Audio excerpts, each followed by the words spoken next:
જય શ્રી કૃષ્ણ. આજે આપણે ભગવદ્ ગીતાના 17મા અધ્યાયની વાત કરીશું. 17મા અધ્યાયનો સારાંશ. મનુષ્યમાં સાત્વિકી, રાજસી અને તામસી આ પ્રમાણે 3 પ્રકારની શ્રદ્ધા રહેલી છે. જેવું મનુષ્યનું અંતઃકરણ શુદ્ધ એવી મનુષ્યની શ્રદ્ધા હોય છે.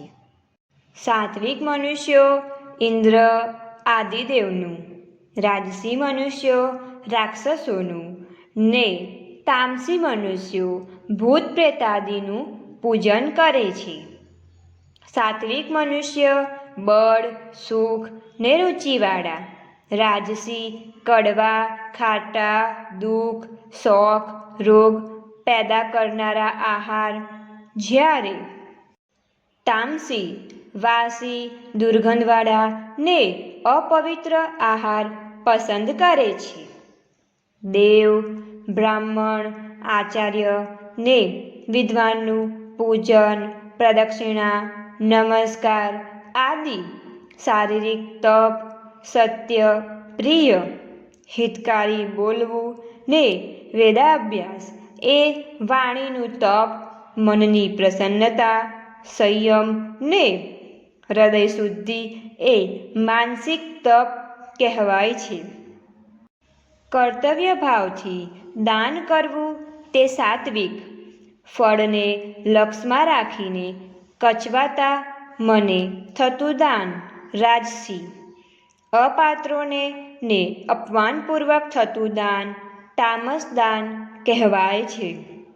અશ્રદ્ધાથી યજ્ઞ, દાન, તપ જે કંઈ કરવામાં આવે છે તે અસત કહેવાય છે. તે અહીં કે પરલોકમાં કલ્યાણકારક થતું નથી. અધ્યાય 17 શ્રદ્ધા ત્રય વિભાગ યોગ. અર્જુને શ્રી કૃષ્ણને પૂછ્યું, હે કૃષ્ણ, જે મનુષ્ય શાસ્ત્રવિધિને છોડી કેવળ શ્રદ્ધાથી યજ્ઞ કરે છે એની સ્થિતિ કેવી છે? તે સાત્વિકી, રાજસી કે તામસી છે? શ્રી કૃષ્ણએ જવાબ આપ્યો, મનુષ્યમાં ઉત્પન્ન થયેલ આ શ્રદ્ધા સાત્વિકી, રાજસી ને તામસી એ 3 પ્રકારની હોય છે. એ વિશે તું સાંભળ. દરેક મનુષ્યની એવી શ્રદ્ધા હોય છે તેવું તેનું સ્વરૂપ પણ હોય છે. સાત્વિકી પુરુષ દેવોને પૂજે છે. રાજસી પુરુષ યક્ષ તથા રાક્ષસોને પૂજે છે. તામસી પુરુષ પ્રેતને, ભૂતગણોને પૂજે છે. જે મનુષ્ય શાસ્ત્રવિધિ રહિત કેવળ મનોકલ્પિત ઘોર તપ કરે છે, દંભને અહંકારયુક્ત કામનાઓ અને આસક્તિના બળથી પ્રેરાઈને કેવળ અભિમાનથી યુક્ત છે, તેઓને આસુરી નિશ્ચયવાળા જાણ. પ્રત્યેક પ્રાણીના આહાર, યજ્ઞ, તપ ને દાન 3 પ્રકારના છે. આયુ, સત્વ, બળ, આરોગ્ય, સુખ, પ્રીતિવૃદ્ધિ કરનાર, રસવાળા, સ્નિગ્ધ, સ્થિર હૃદય ને આનંદદાયક આહાર સાત્વિક મનુષ્યને પ્રિય હોય છે. ખાટો, ખારો, ખૂબ ગરમ, તીખો, લુખ્ખો, દાહકારક, દુઃખ, શોક, રોગને પેદા કરનાર આહાર રાજસી મનુષ્યને પ્રિય છે. જ્યારે વાસી, ઠંડો, નીરસ, દુર્ગંધવાળો, એઠો, અપવિત્ર આહાર તામસી મનુષ્યને પ્રિય હોય છે. ફળની ઈચ્છા ત્યાગી, પોતાનું કર્તવ્ય સમજી શાંત ચિત્તથી વિધિપૂર્વક કરેલ યજ્ઞ સાત્વિક છે. ફળની ઈચ્છાથી કે દંભથી કરેલ યજ્ઞ રાજસી છે. જ્યારે વિધિ વગરનો, અન્ન વગરનો, મંત્ર વગરનો, દાન દક્ષિણા વગરનો, શ્રદ્ધા વગરનો યજ્ઞ તામસી છે. દેવતા, બ્રાહ્મણ, ગુરુને વિદ્વાનોનું પૂજન, પવિત્રતા, સરળતા, બ્રહ્મચર્ય, અહિંસા એ શારીરિક તપ છે. ઉદ્વેગ ન કરે, સત્ય, પ્રિય, હિતકારી વચન તથા સ્વાધ્યાયનો અભ્યાસ એ વાણીમય તપ છે. મનની પ્રસન્નતા, સૌમ્યતા, મૌન, આત્મા ઉપરનો કાબૂ અને ભાવનાની શુદ્ધિ એ માનસિક તપ છે.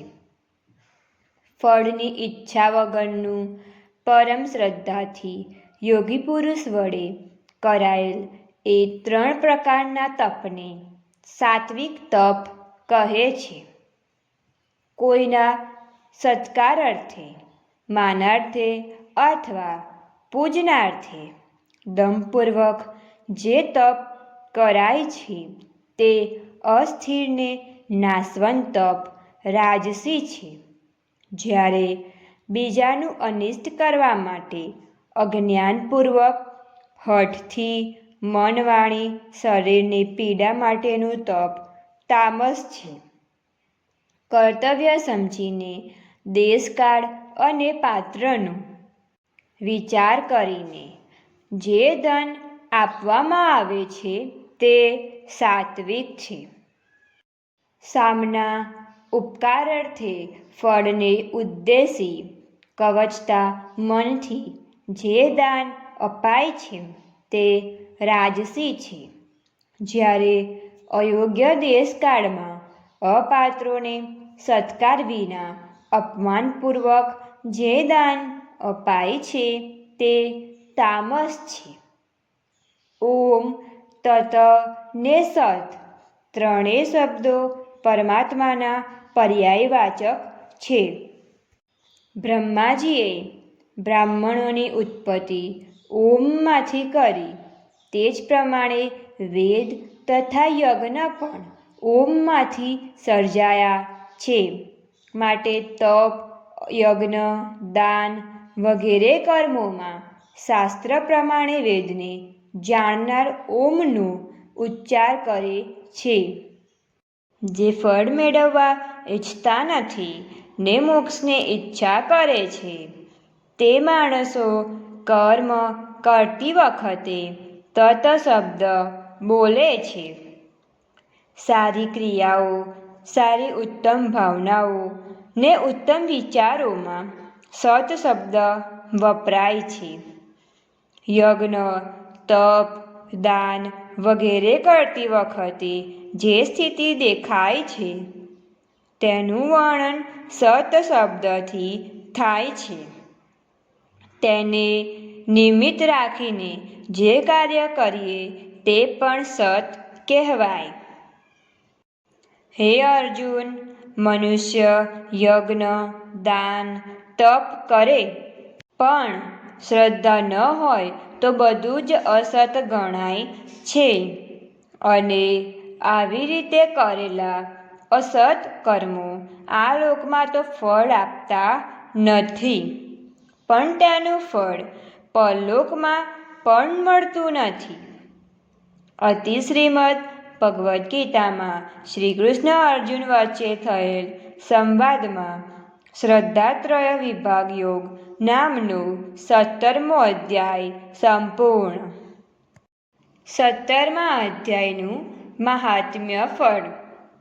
ભગવાન શંકરે પાર્વતીજીને, ભગવાન વિષ્ણુએ લક્ષ્મીજીને ગીતાજીના 17મા અધ્યાયના મહાત્મ્ય ફળ વિશે તેઓને પૂછતા કરતા નીચે મુજબની કથા કહી સંભળાવી. ખડકબાહુને એક પુત્ર હતો. તેનું નામ દુશાસન હતું. એક સમયે એક હાથી ગાંડો થયો, છતાં રાજાના નોકરે રાજાના કહેવા છતાં સવારી કરી. આથી ગાંડા હાથીએ એ નોકરને ઉંચકીને ફેંકી દઈ પગ નીચે કચડી નાખ્યો. આ નોકર પછીના જન્મમાં હાથી થયો. આ હાથીને સિંહણ દ્વીપના રાજાએ ખગડબાહુએ ભેટ રૂપે આપ્યો. તે હાથી અહીં આવતા તેને પુનર્જન્મનું સ્મરણ થયું. તેને મનમાં ને મનમાં ઉદ્વિગ્ન રહેવા લાગ્યો. થોડા પછી તે હાથી માંદો પડ્યો. તે માટે ઘણા ઉપચાર કરવા છતાં તે સાજો ન થયો. એવામાં એક બ્રાહ્મણ રાજદરબારમાં આવ્યો. રાજાએ પોતાના હાથીની માંદગીની વાત આ બ્રાહ્મણ સમક્ષ કરી. બ્રાહ્મણ વિદ્વાન હતો, તે કંઈક સમજી ગયો. તેણે હાથી પાસે જઈ ગીતાજીના 17મા અધ્યાયનો પાઠ કરી મંત્રેલ પાણી તેના ઉપર છાંટ્યું. આથી હાથી તરત જ મરણ પામ્યો. તેને લેવા માટે આકાશમાંથી અપ્સરાઓ સાથેનું વિમાન આવ્યું. આ વિમાનમાં આ અપ્સરાઓએ તેને વૈકુંઠ લોક લઈ ગઈ. રાજા આ જોઈ ચકિત થઈ ગયા. તેણે બ્રાહ્મણને આ બાબતમાં પૂછતા બ્રાહ્મણે જણાવ્યું કે આ બધો પ્રતાપ ગીતાજીના 17મા અધ્યાયના પાઠનો છે. હું દરરોજ નિયમિતપણે ગીતાજીના આ અધ્યાયનો પાઠ કરું છું, જેનાથી મેં મંત્રેલ પાણી છાંટતા હાથીનો ઉદ્ધાર થયો અને તે વૈકુંઠ લોક પામ્યો. આ સાંભળતા રાજા પણ ગીતાજીના 17મા અધ્યાયનો પાઠ નિયમિતપણે પૂરી શ્રદ્ધા સાથે કરવા લાગ્યો. સમય વીતતા તેનું મૃત્યુ થતાં તે રાજા પણ વૈકુંઠ લોક પામ્યો. તો આજનો આ અધ્યાય સંપૂર્ણ. તો તમે અમારી ચેનલને લાઈક, શેર એન્ડ સબસ્ક્રાઈબ કરો.